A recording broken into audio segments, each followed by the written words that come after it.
President Joe Biden's visit to the Middle East has been a disaster. He would have done far better to stay home and shut up. But of all his failures over the 4 days of that visit, one particular stupidity stands out and to me explains so much. It's a comment he made that is a frightening insight into the shallowness of his thinking. And it's not what most others have said, and quite rightly appalls them about his visit. And there's so much to be amazed and dismayed by. It's a terrifying list. I mean, let me do the countdown of the top 5 Biden blunders and missteps in the Middle East before I tell you what appalled me most. Number 1, but I'll start with number 5. Number 5 is more signs of Biden's very worrying mental and physical decline. He wandered around Israel like a confused old-timer, not quite understanding what was going on around him or why he was even there.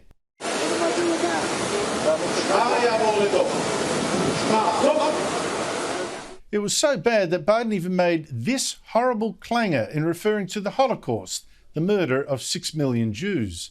To keep alive the truth and honor of the Holocaust, horror of the Holocaust. Number 4 on my list of Biden's major stumbles and embarrassments in the Middle East, it was getting hit in the face by political reality after striking cheap poses back home. You might recall how Biden had showboated during the Democrat primaries, claiming he'd get really, really tough on Saudi Arabia's effective ruler, Crown Prince Mohammed bin Salman. He'd treat him like a pariah for ordering the murder of a journalist, Jamal Khashoggi, who's actually also a Muslim Brotherhood supporter. Khashoggi was in fact murdered and dismembered, and I believe in the order of the Crown Prince. And I would make it very clear, we were not going to in fact sell more weapons to them. We were going to in fact make them pay the price and make them in fact the pariah that they are.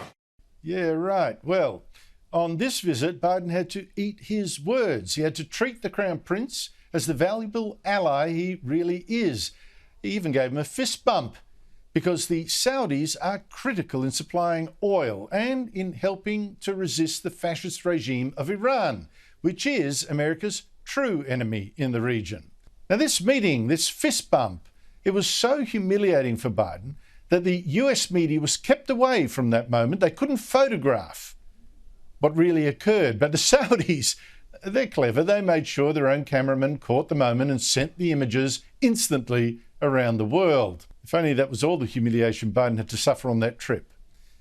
But that brings me to number 3 on my list of top 5 Biden blunders and missteps.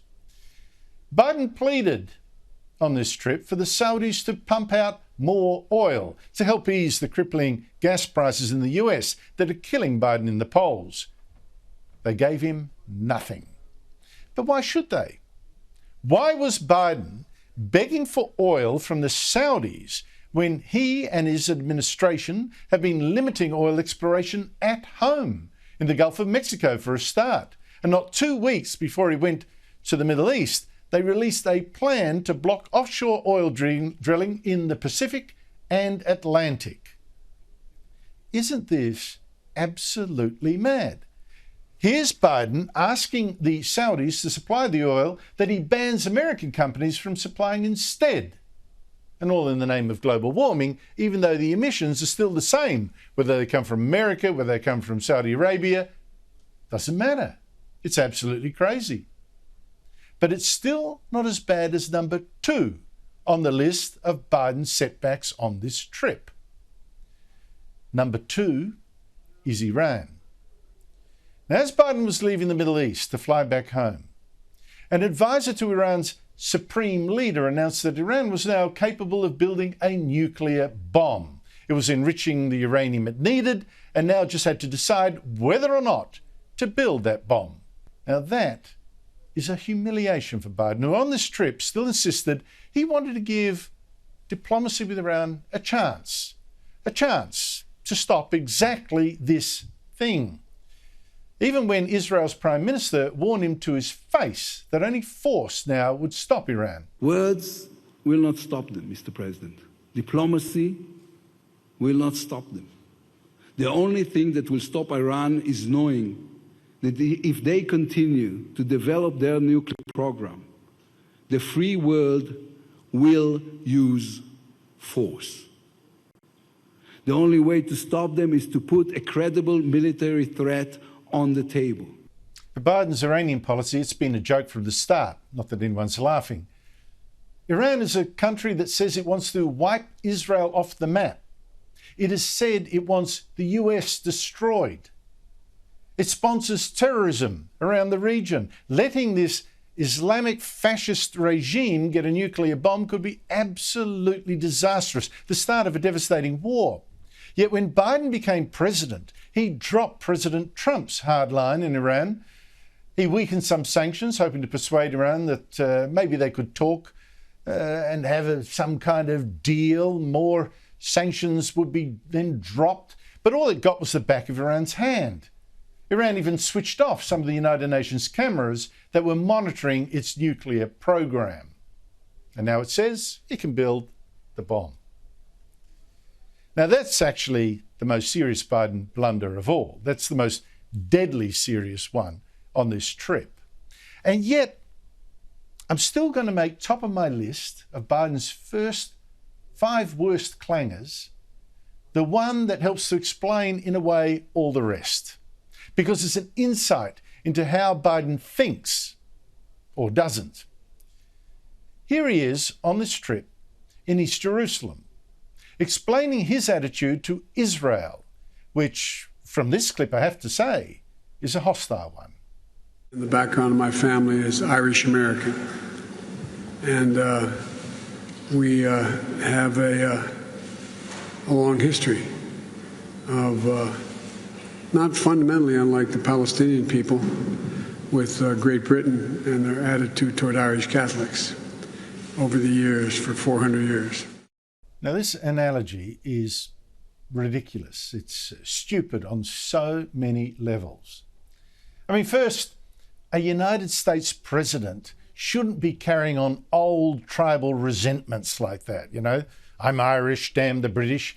I mean, that for a start is a worry. But more seriously, for Biden to suggest that the Palestinians are like the Irish and the Israelis are like the British oppressors is both an insult to Israel and to the intelligence of anyone who takes history seriously. First, the British under Oliver Cromwell were indeed responsible for the deaths of between 200,000 and 400,000 Irish who were killed in war or massacres or died of hunger or disease, the plague, for instance. The British also deported about 50,000 Irish to the West Indies to work as virtual slaves. Now, really, Israel has done nothing at all remotely on that scale of horror. The Palestinian death toll in all the wars with Israel, many not started by Israel, most, I would say, are probably fewer than 10,000 Palestinians who have died in battle in the past 75 years. More importantly, Biden is completely wrong. The Irish aren't like the Palestinians. The Irish are, in fact, like the Israeli Jews. That's because the Irish were attacked in Ireland, which is their homeland, and to Jews, Israel is their homeland, and they're being attacked there. The Palestinian terror groups like Hamas actually want Israel destroyed and the Jews driven into the sea. Now, it's true, the Arab conquerors of that land did build one of Islam's holiest mosques in Jerusalem, the Al-Aqsa. But they did that actually on the ruins of the second temple built by the Jews thousands of years ago and destroyed by the Romans, with only the Western Wall left for Jews to pray at and remember all that was lost. Now, it's true that both sides do have some claim to Israel, Jews and the Palestinians, but for Biden to reduce all this to its ridiculous tribal theory that the Palestinians are like the Irish, and Israel, well, that's like the British invaders of Ireland, that is utterly absurd. It is totally misleading. And if that really is how he thinks, Israel has no true friend in Joe Biden. And America, it has a dangerous fool for a president.